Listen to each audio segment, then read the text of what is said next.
Hello guys, welcome to Pathfinder classes Chhapra. तो आज हम लोग स्टैंडर्ड 9th की सीरीज को शुरू करने वाले हैं और ये जो चैप्टर है वो ज्योग्राफी का लेसन 1 है, जिसका नाम आप ऊपर देख रहे हैं, भारत, आकार और स्थिति।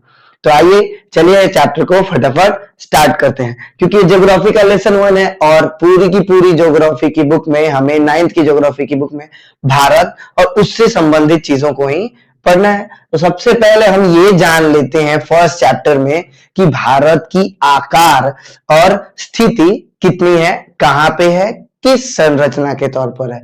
चलिए शुरू करता हूं मैं चैप्टर भारत। सबसे पहले इससे रिलेटेड कुछ महत्वपूर्ण बातें जान लेते हैं कि भारत हमारे पृथ्वी के कौन से गोलार्ध में पाया जाता है। जैसे फॉर एग्जांपल अगर ये पृथ्वी हो गई तो पृथ्वी पर ये एक मध्याह्न रेखा होती है बीचों बीच, जिसको आप क्या कहते हो, विषुवत रेखा, जिसको विषुवत रेखा कहते हैं। तो ये इस विषुवत रेखा के ऊपर पाया जाता है या विषुवत रेखा के नीचे पाया जाता है। तो अगर आप ध्यान से देखोगे तो ये वाला गोलार्ध क्या कहलाएगा, ऊपर का है, और ये वाला गोलार्ध क्या कहलाएगा, उत्तरी गोलार्ध, और नीचे वाला दक्षिणी गोलार्ध। ठीक है, तो भारत कौन से गोलार्ध में आता है, भारत आता है उत्तरी गोलार्ध में, यानी भारत की स्थिति कहां है, भारत की स्थिति यहां पर है और यहां पर हमारा भारत मौजूद है। ठीक है, इनके अलावा ये तो हमारा बात ये हो गई कि हमारे पृथ्वी पर भारत कहां मौजूद है, तो उत्तरी गोलार्ध में। और अगला सवाल ये हो सकता है कि भारत कौन से महादेश का हिस्सा है। तो आप ध्यान से देखोगे तो भारत एशिया महादेश का हिस्सा है। किसका हिस्सा है, एशिया महादेश का हिस्सा है। ठीक है, तो ये बात समझ में आई, एशिया महादेश का हिस्सा है। एक और इंपॉर्टेंट बात भारत के बारे में ये आती है कि भारत दुनिया के बड़े देशों में से एक है। अगर आप भारत को देखोगे तो दुनिया के 7 बड़े देश आते हैं, उसमें भारत भी एक है। वो 7 बड़े देश कौन से हैं, विश्व के सबसे बड़े देश, विश्व के सबसे बड़े देश कौन कौन से हैं। तो सबसे बड़ा है आपका 1 नंबर पे आने वाला है, उस देश का नाम है रूस। ठीक है, रूस। ठीक है, उसके बाद बारी आती है किसकी, कनाडा की, कनाडा। फिर उसके बाद बारी आती है किसकी, तो अगला देश जिसका नाम सबसे बड़ा हमको देख के ही लगता है, जो अपने आप में ही सबसे बड़ा है, जिसका नाम है यूएसए, या इसको क्या कहते हो, अमेरिका। ठीक है, उसके बाद चौथे नंबर पे कौन आता है, चौथे नंबर पे आता है चीन। फिर उसके बाद ब्राजील।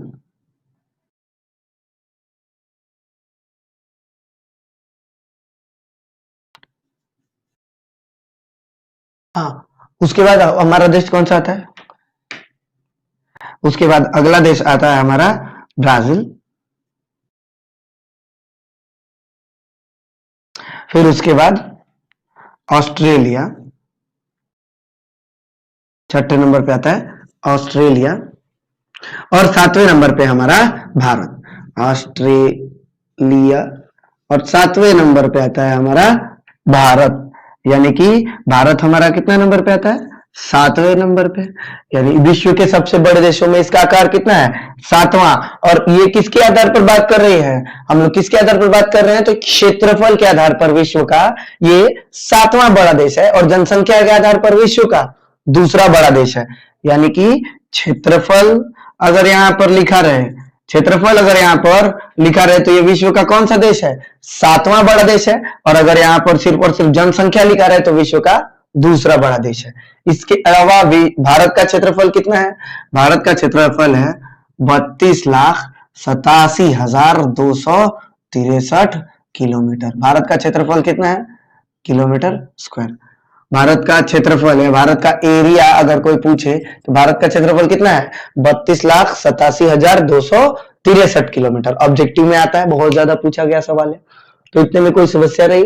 भारत धरती के उत्तरी गोलार्ध में आता है, यह एशिया महादेश का हिस्सा है, दुनिया के 7 बड़े देशों में से एक है, और इसका क्षेत्रफल 32,87,263 किलोमीटर है। ठीक है, कोई प्रॉब्लम नहीं रही इसमें। तो तो चलिए मैं अगला टॉपिक शुरू करता हूं, जिसमें हम भारत की स्थिति देखेंगे। ये तो भारत का सिर्फ और सिर्फ क्या था, आकार। अब भारत स्पेशली पाया कहां जाता है वो देख लेते हैं। ठीक है, फटाफट इसकी लोकेशन देख लेते हैं कि भारत कहां पाया जाता है। अब आपको यह पता है कि पृथ्वी के ऊपर बहुत सारी, अब आप एक गोल चीज पर किसी की लोकेशन कैसे बता सकते हो? जैसे अगर आपको सिर्फ कोई गोल गोल सा गेंद दे दिया जाए और उसके ऊपर एक चींटी खड़ी है, तो आप कैसे बता सकते हो कि उसमें उस पे चींटी कहां खड़ी है? बता सकते हो?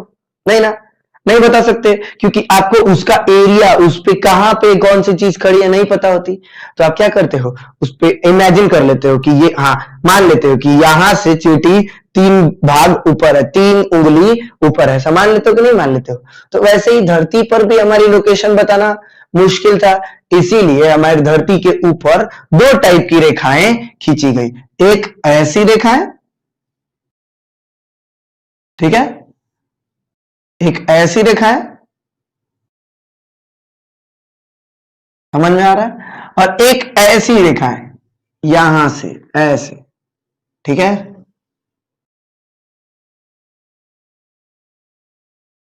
ये पूरी धरती पर खींची गई, ठीक है। तो इन रेखाओं को क्या कहते हैं? तो जो हमारी ऐसी रेखाएं हैं इनको आप कहते हो अक्षांश। क्या कहते हो? अक्षांश। जिनको इंग्लिश में हिंदी में समझना थोड़ा मुश्किल है, ये अक्ष के बराबर या अक्ष के अंश में चलती है तो इनको अक्षांश कहते हैं। और जो रेखाएं ऐसे ऐसे खींची गई हैं इन रेखाओं को क्या कहते हैं? देशांतर। क्या कहते हैं? देशांतर।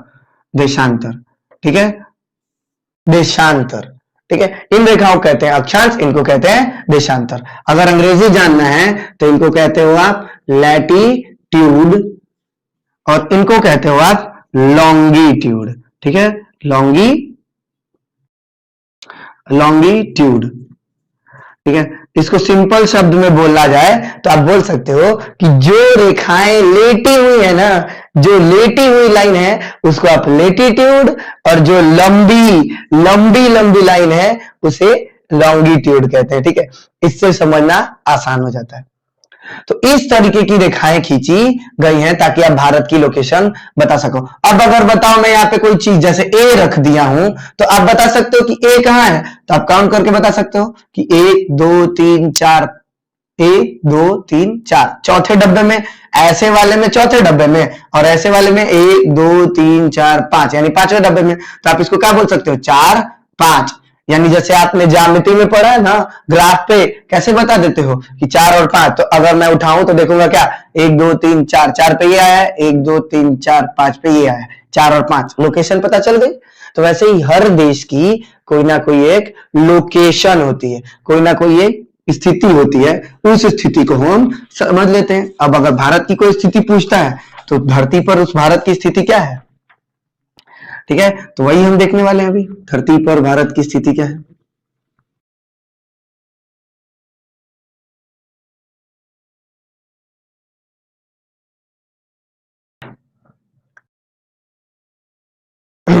तो धरती पर जो हमारा भारत देश है इसकी स्थिति कुछ इस प्रकार है कि हम लोग कौन से गोलार्ध में आते हैं? उत्तरी गोलार्ध में आते हैं, और उत्तरी गोलार्ध में आने की वजह से हमारी भारत की भौगोलिक स्थिति कैसी है? हमारे भारत की भौगोलिक स्थिति कैसी है? तो उत्तर की ओर पाए जाने वाली परिस्थिति है, और जब उत्तर की तरफ पाया जाएगा तो इसका जो स्वरूप होगा वह कैसा होगा, वह देखते हैं अभी हम तुरंत।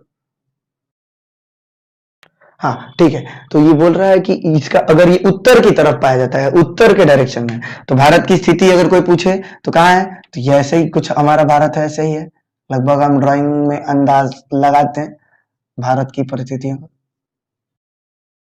यही हमारा भारत है, कुछ इस प्रकार दिखाई देता है हमें हमारे फोटो में। तो लोग बोलते हैं कि भारत कहाँ है, तो इसका दक्षिणतम पॉइंट 8 डिग्री 4 मिनट से 37 डिग्री 6 मिनट तक है। अगर भारत का कोई पूछे कि अक्षांश पर यह कितना फैला है, अक्षांश पर इसका रूपांतरण कितना है, अक्षांश पर यह कितनी दूरी तक फैला है, तो क्या बोलेंगे? यह अक्षांश फैलाव, अक्षांश अक्षांश का विस्तार, विस्तार अगर कोई पूछता है तो उसको क्या बोलेंगे, अक्षांश के विस्तार में बोलेंगे 8 डिग्री 4 मिनट, सॉरी ये तो आपको पता है इसको डिग्री कहते हैं, इसको आप मिनट कहोगे, ठीक है। जब आप मापते हो ना किसी चीज को, तो कोण को जब मापते हो, कोण को और अगर भीतर तक जाके और डीप में जाके देखोगे ना तो कोण ऐसे दिखाई देगा। सबसे पहले अगर आपको 90 डिग्री का कोण बन गया, ठीक है, उसके बाद 90 डिग्री 1 मिनट का कोण बन गया, ठीक है, उसके बाद 90 डिग्री 20 सेकंड का कोण बन गया, ऐसे भी कोणों का निर्माण होता है, ठीक है। तो वैसे ही हमारे रेखाओं के रूपांतरण के लिए 8 डिग्री 4 मिनट उत्तर, उत्तर है ये किस विषुवत रेखा से ऊपर है कि नहीं, तो उत्तर 8 डिग्री 4 मिनट उत्तर से लेके 37 डिग्री 6 मिनट उत्तर तक, 37 डिग्री 6 मिनट उत्तर तक है, ठीक है। कोई प्रॉब्लम, कोई प्रॉब्लम नहीं रही। अब रेखाएं इधर से इधर जाती है, किधर से, इधर से इधर, तो आप यहाँ पे क्या बोल सकते हो कि यहाँ पर इसका फैलाव 68 डिग्री 7 मिनट से लेके 97 डिग्री 8 मिनट तक मौजूद है, ठीक है। तो आप क्या बोल सकते हो, इसका ये तो अक्षांश का फैलाव हो गया। अब अगर कोई पूछता है देशांतर का विस्तार बताइए, तो क्योंकि हमको दो एक लोकेशन से तो काम नहीं ना चलेगा, एक से तो आप इतना दूर जान गए, यानी भारत यहां से लेके यहां तक में कहीं पे भी एक जगह है कि नहीं है। तो आपको अगर स्पेशल लोकेशन जाननी है तो उसके लिए क्या यूज करोगे, स्पेशल लोकेशन के लिए देशांतर का भी यूज करोगे। भारत में देशांतर जो रेखा है वह कहां से कहां तक फैली हुई है, भारत की देशांतर रेखा कहां से कहां तक फैली हुई है, तो उसको हम देखते हैं फटाक से। भारत की देशांतर रेखा कहां से कहां तक फैली है, देशांतर का विस्तार कहां से कहां तक है, तो 68 डिग्री 7 मिनट पूर्व, पूर्व 68 डिग्री 7 मिनट पूर्व से लेकर 97 डिग्री 8 मिनट पूर्व तक फैली है। कहां से कहां तक, 68 डिग्री 7 मिनट पूर्व से 97 डिग्री 8 मिनट तक फैली हुई है। ये भारत का भौगोलिक स्वरूप में अक्षांश का विस्तार और देशांतर का विस्तार रहा। कोई समस्या, कोई समस्या नहीं रही। अब आगे बढ़ते हैं, क्योंकि ये चैप्टर में हमें बहुत ही कम बातें जानने की है, जानना है, इसीलिए ये छोटा चैप्टर है। यहां पे रहने देता हूं मैं, इधर देख लेते हैं, एक और छोटा सा टॉपिक है, ठीक है। अगर कोई पूछे कि भारत उत्तर से दक्षिण तक भारत की लंबाई कितनी है, पूरब से पश्चिम तक भारत की लंबाई कितनी है, तो क्या बोलोगे। फॉर एग्जाम्पल मैं थोड़ा सा बना ही देता हूं भारत,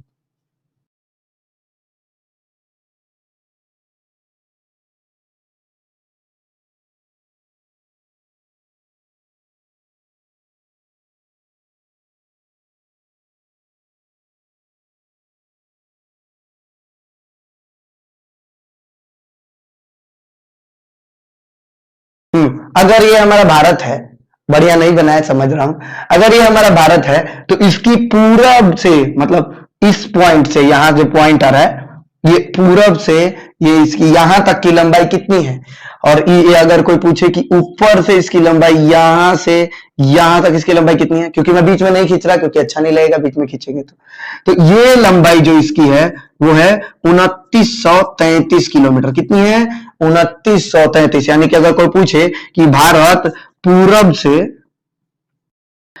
से पश्चिम तक कितना फैला है, पूरब से पश्चिम तक कितना फैला है, 2933 किलोमीटर। और अगर भारत कोई पूछे उत्तर से दक्षिण तक कितना फैला है, तो क्या बोलोगे, 3214 किलोमीटर। क्या बोलोगे, 3214 किलोमीटर। कोई समस्या, कोई समस्या नहीं रही। तो ये था हमारा भारत का भौगोलिक स्वरूप।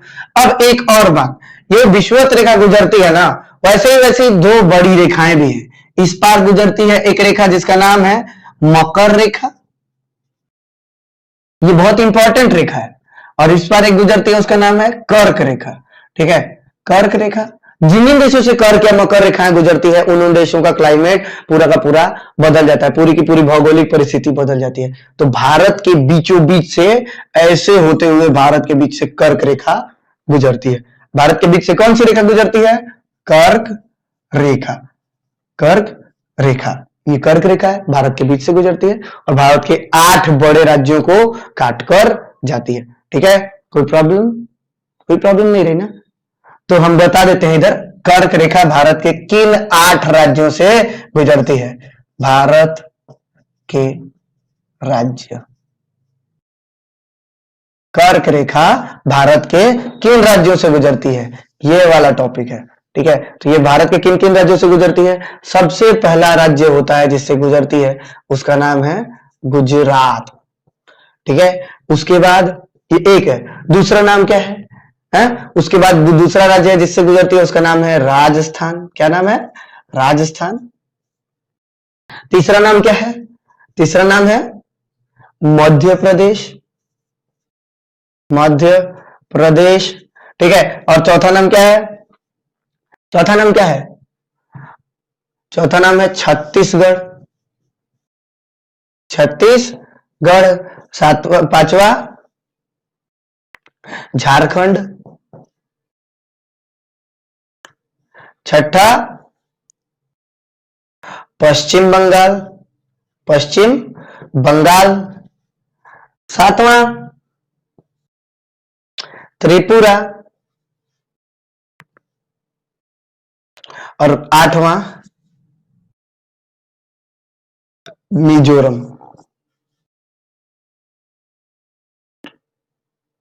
ठीक है, आठवां मिजोरम। ये थे भारत के वो राज्य जिनसे हमारी कर्क रेखा होकर जाती है। अब कुछ लोग बोलेंगे सर याद कैसे करें, भारत से कर्क रेखा जाती है कैसे याद करें? तो याद करने का भी ट्रिक है, उसको बहुत ही आसानी से याद किया जा सकता है, इन दोनों ट्रिकों को। और वो ये भारत के बड़े देशों का भी ट्रिक है और इसका भी ट्रिक है। ठीक है, तो इसका जो ट्रिक है वो हम आपको दे देते हैं। ये आप लोग कई बार बड़े लोगों से सुने भी होंगे, कोई ना कोई बताते रहता है। ठीक है, उसी ट्रिक को आप याद कर लीजिएगा आसानी से। भारत के किन किन राज्यों से कर्क रेखा गुजरती है, ये पूछा जाता है ऑब्जेक्टिव में।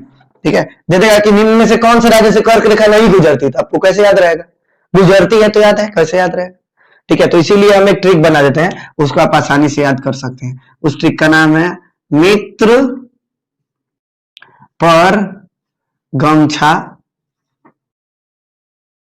झार। ठीक है, मित्र पर गमछा झार। देखो, मी से मिजोरम, मी से मिजोरम, त्र से त्रिपुरा। ठीक है, त्रिपुरा। प से अभी बताए हम पश्चिम बंगाल। पश्चिम बंगाल। र से राजस्थान। र से क्या? र से राजस्थान। ग से गुजरात। म से मध्य प्रदेश। छा से छत्तीसगढ़। छत्तीसगढ़। और झार से झारखंड। ठीक है, आपने अब बोल सकते हो मित्र पर गमछा झार। इससे आप याद कर सकते हो सारे के सारे राज्यों का एक क्रम में। कोई प्रॉब्लम नहीं रही? ठीक है, कोई प्रॉब्लम नहीं रही। अब आगे दो ही आखिरी टॉपिक बचे हुए हैं। एक आखिरी टॉपिक है कि भारत में यहां पर ये जो समुद्र फैला है, भारत में ये समुद्र फैला है, तो भारत की कितनी जो भूमि की लंबाई है, यानी इसकी जो कितना बॉर्डर है, भारत का जल सीमा कितना है, भारत की जल की सीमा कितनी है, यानी कि भारत पानी में कितना दूर तैरता है, कितनी ज्यादा इसकी जल सीमा है। तो जल की सीमा कितनी है भारत की? तो भारत की जल सीमा है 71,000, हाँ 7,162, 7156.6 किलोमीटर। ठीक है, और यही है, ये इसकी जल सीमा है। और अगर कोई बोलता है स्थल सीमा, यानी जमीन से जुड़ी हुई सीमा, तो कितनी है? भूमि की सीमा, अगर कोई बोलता है भूमि की सीमा कितनी है, तो 15,200 किलोमीटर। कितनी है? 15,200 किलोमीटर। ये था आपका पूरा भारत का स्वरूप। ठीक है, पूरा का पूरा भारत लगभग इतने टॉपिक में कवर हो जाता है, यानी कि आपसे रिलेटेड जितने सवाल पूछे जा सकते थे सबके सब यहाँ पे आपको दिखाई दे रहे होंगे। ठीक है, अगर कोई डाउट बचता है तो कमेंट करके बता देना, और वीडियो अच्छा लगे तो लाइक करना, अपने दोस्तों को सब्सक्राइब करने को बोलो, शेयर करने को बोलो। आपने तो सब्सक्राइब किया ही होगा, और नहीं किया है तो फटाक से सब्सक्राइब कर दो। ठीक है, और मिलते हैं नेक्स्ट वीडियो में, तब तक के लिए बाय।